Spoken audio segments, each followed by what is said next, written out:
Onions can be good or they can be great. By doing a few important steps, you can really improve the size of your bulbs and the flavor of your onions. I'll be going over the most important growing techniques to make sure that your onions bulb up and how to increase the size of your onion bulbs. One of the most important bits of information that you need to know about onions is they fall into 3 types: long day onions, intermediate day onions, and short day onions. It can be a little bit confusing, but I'll clear this up and you'll fully understand by the time we're done with this video. You'll need to know your day length type of onion that you're planting where you live. And by knowing your latitude, that really helps with this. But don't stress over this because I'm going to put a link below in the description for a latitude calculator. I'm at 37 degrees latitude, and that puts me at an intermediate onion type. Long day onions are best suited for latitudes between 37 and 47 degrees. These should be planted early spring as soon as the ground can be worked. The nice thing about these is they have a higher sulfur content, which makes them longer keepers. Intermediate day onions are best suited for latitudes between 32 and 42 degrees. These should be planted late February. I have planted them at the end of March and they've done okay, but we've definitely sacrificed the bulb size. These are really good keepers. There's some varieties that are better than others, and they're also sweeter than your long day onions. Short day length onions are best suited for mild winters, and their best growing latitudes are between 25 and 35 degrees. These are planted in the fall time, overwintered, and harvested during the late spring. These are the sweetest of the onions, like the Vidalia onions, but they're not good keepers, only lasting about 3 to 4 months.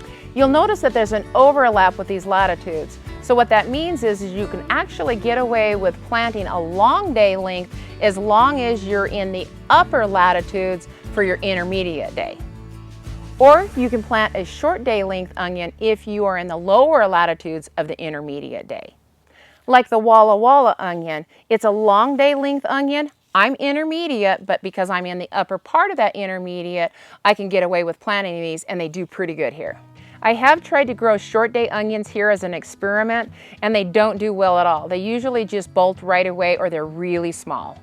When I'm talking about planting dates, these are for sets or the little plants, the transplants. If you're going to plant from seed, then you need to think about this 12 to 14 weeks beforehand so that you can transplant them out at the dates I'm talking about. When you're planting from seed, you have a lot more selection for your day length. Plus, there's a lot of descriptions on the seed packs. Generally, they'll say short day, intermediate day, or long day. Plus, generally on the back, they'll have the latitude, so you can really pick just the right seed for your latitude. Onion bulbing is triggered when the day length reaches its maximum daylight hours, like long day onions. Once it starts to reach the 14 to 16 hours of light a day, then the bulbing process begins. You can see why it's really important to plant the right day length onion and the right timing. For the biggest bulbs, you'll want to plant as early as you can for your day length type.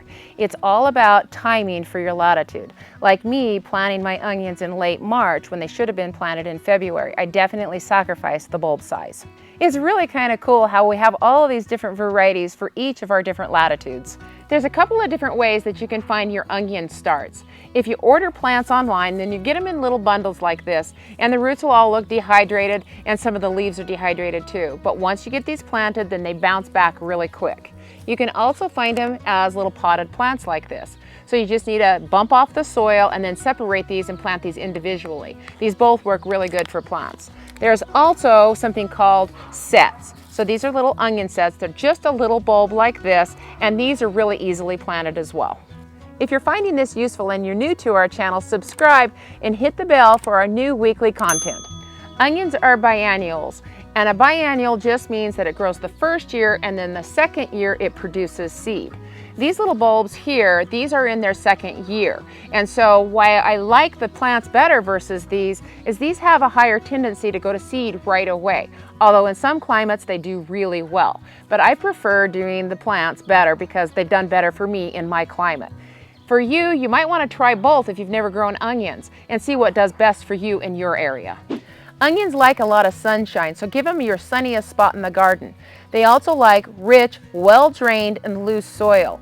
I like to work my beds with plenty of compost, 2 to 4 inches, so that it's nice and loose and rich. I want to be able to put my finger in there without any resistance.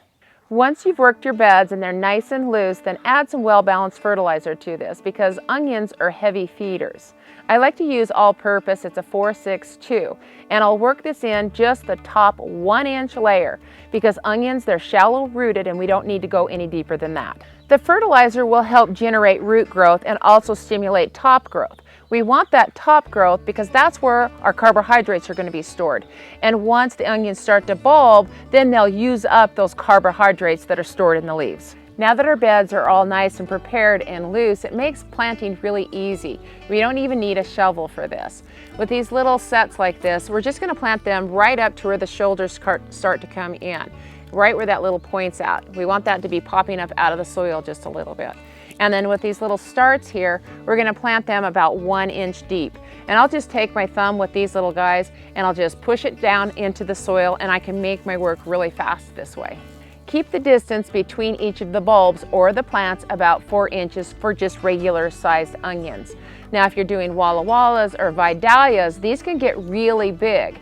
And so I like to go about 6 inches between each one of those. But if I'm doing green onions or the scallions, I keep those only 2 inches apart.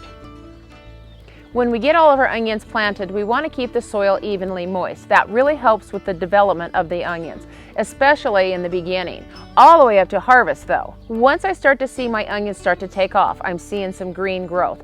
This is when I feed them some composted steer manure. This really gives them a real big boost, and because they're heavy feeders, they take advantage of that nitrogen that's in that manure, and it really increases the bulb size of my onions. As the onions begin to develop, they get more and more leaves as they go, and each one of those leaves represent a layer of the onion, and all varieties will have more leaves than some of the other varieties. I think it's really cool. Onions won't produce a big bulb if they have to compete with a lot of weeds, so make sure that you often get in there and hand pull the weeds. You don't want to use a cultivator rake because you can damage the shoulders of your onions. Onions will bolt prematurely if they've undergone a lot of stress, especially drought. That's why it's really important to keep your soil moist through their growing season. They'll also go through stress with highs and low temperature fluctuations in the springtime. This causes them to bolt also. This just stresses them out to the point where they say, hey, I'm dying and I need to produce seed. And that's not something that we want unless we're collecting seed. That's when a little seed head develops in the center part of the plant, and you want to snap that off right away as soon as you see it. When our onions start to bulb up, we start to see their shoulders come up out of the soil level. And this is really natural, and we don't need to worry about covering them up. The necks will start to get a little bit thinner and start to flop over, so we know it's time to harvest our onions at this point. Once those tops have flopped over, we don't want to leave them in the ground too much, probably a week or 2 at the most, because the sun can actually cause a lot of burn and ruin your onions at this point. So get them up out of the ground and get them drying. Now it's time for you to go find your latitude and pick out the onions for your location, and I'll see you in our next episode. Luna, do you know where I'm supposed to go find out about my attitude?